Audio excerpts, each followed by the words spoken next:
my name's Amanda and welcome to part 4 in my Quilt Along With Me series. If you've been sewing along with me, we are now up to the stage where we are quilting our quilt. So in this video I'm going to be showing you the steps that I like to take when I'm setting up my machine and my space, as well as the technique that I use when I quilt my quilt. Now I've decided not to put out a information sheet for this video. I'm just going to put everything that I think is important on my blog, so there is a link to that post down below, and in that post I'm just going to write out some really cool tips and tricks, as well as some ideas and ways that you can quilt your quilt if you're a little bit stuck in the way that you want to quilt it. So there are 3 different ways that you can quilt your quilt. There's hand quilting, which is very traditional. There's also machine quilting that you can do at home on your own domestic sewing machine. Or there's long arm quilting, which is quite a professional type way to quilt your quilt. Now it is completely up to you the way that you want your quilt quilted. You can do it the way that I'm doing, you can do it the way that you're used to doing, you can take it to a long armer and get them to do it. It is completely up to you the way that you want it. Now to be honest, I've never taken a quilt to a long armer. I've always done my own quilting on my own sewing machine, and there are many reasons for this, the main one being I don't have any extra money to pay other people to quilt my quilts, so I just do it myself. The second is I'm a bit of a control freak when it comes to quilting my own quilts. I know what I want and I want to be able to control that. I like the fact that I'm hand making a quilt from start to finish and that no one else is sort of coming in and taking over that. And personally I just like that real sort of personal touch where it's just purely been made by me and I'm either giving it to someone else from my hands working on it. Yeah, it's just a really pure quilt that I have made for the end journey for the world. I don't know what I'm talking about. So in a nutshell, that's why I quilt my own quilts.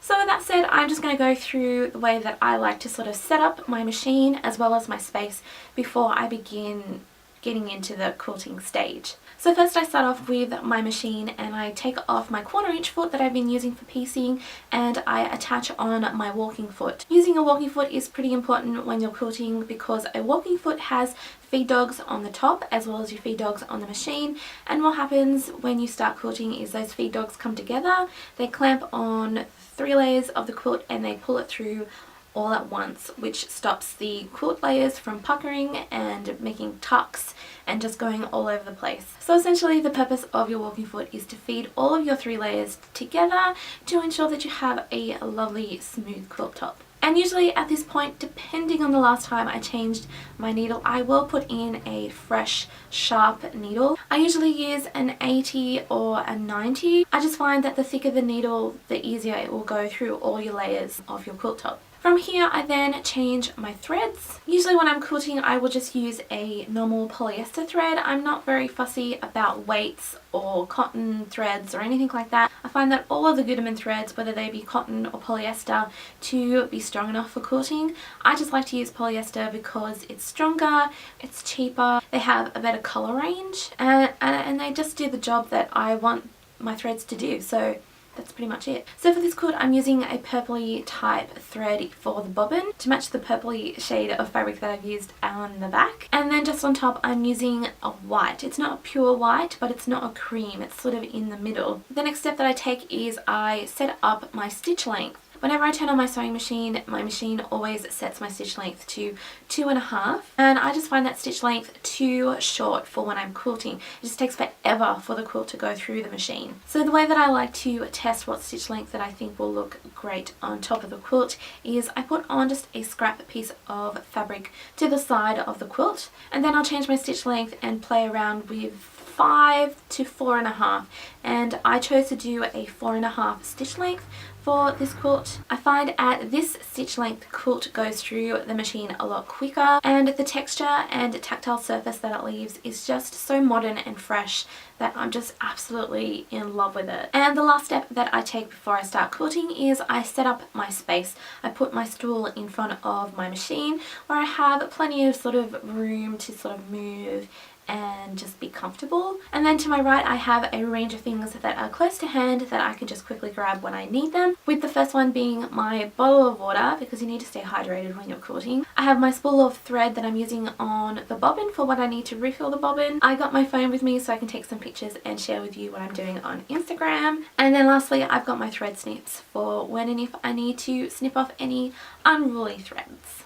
And then lastly, I put on some good music to vibe out to and just get into the zone. So now that my machine and my space are all set up, it is time to get into quilting. Now for this quilt, I've decided to do what I usually do, what I feel most comfortable doing. I guess it's almost kind of become my style of quilting. I mean, I do straight line vertical quilting on pretty much all of my quilts now, mainly because I just absolutely love the effect that it does. I love touching it right now.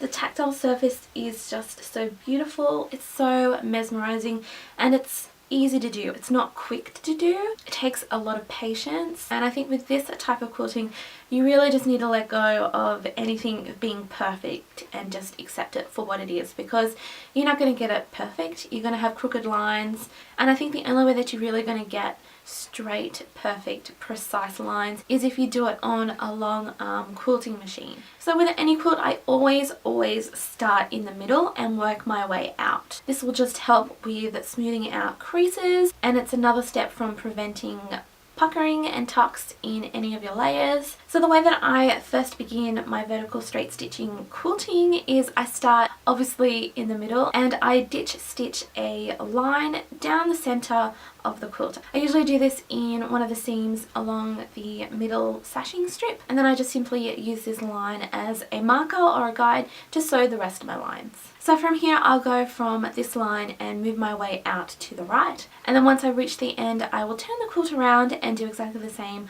on the other side of the quilt. So the technique that I use to feed my quilt through the machine is I always make sure that it is as flat as possible, and you can feel that with your hands. So when the quilt is being fed through the machine I have two hands on either side of the quilt, and I'm just gently letting the machine just feed it through.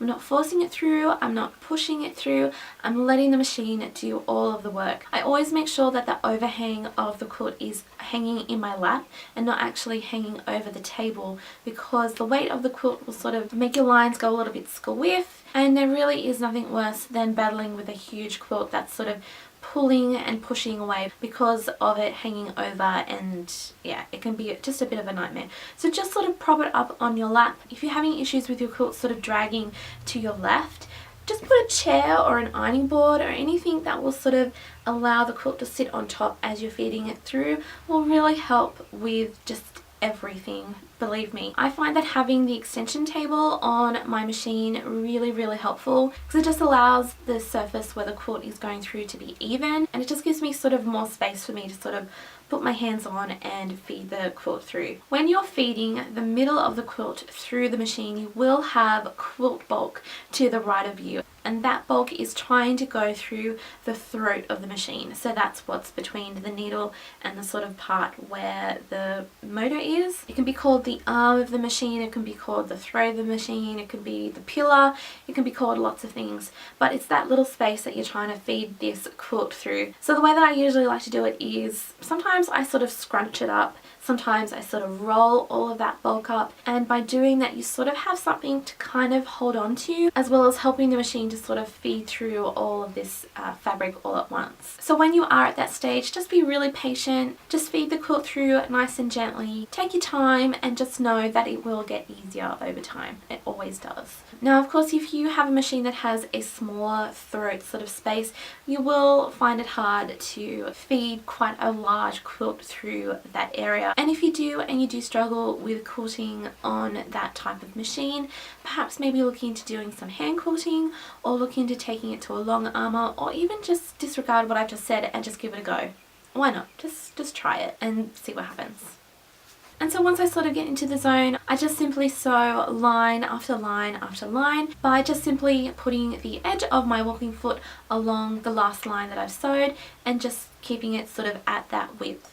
So there is just a really simple lowdown of the way that I've decided to quilt my quilt in this series. All of the different tips and tricks that I've mentioned, as well as a few more, will definitely be in the blog post that I talked about at the start of the video. So if you'd like to learn more, of course, go and check that out. I think the way that you decide to quilt your quilt is a personal one, and the different techniques and things that you use to help you do that is completely up to you. In no way do you have to do as much quilting as I have on mine. You can simply just do a couple of lines just to sort of set everything in place, and that's it. It really is up to you. Now, of course, if you think there are any important tips or sort of steps that you think that I've missed, of course, comment down below and let me know. Share your knowledge with others so they can learn something new as well. Don't forget to keep sharing all of your photos with me. I love, love, love seeing the blocks that you're making as well as your quilt tops. And now I would absolutely love to see the way that you have decided to quilt.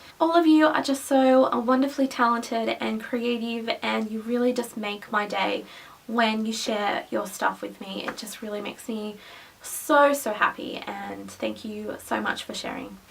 I mean, it's as simple as that. It just makes me really happy. Yeah, so don't forget to join me in part 5 where I will be showing you how to bind your quilt. Yes! So I'm going to be showing you the way to make binding and then to attach it to your quilt and then sew it together so that we have a almost completed quilt. I'm so excited for that part because binding the quilt is my favourite step. Yes. So as always, thank you so much for watching, and I hope to see you another time very soon.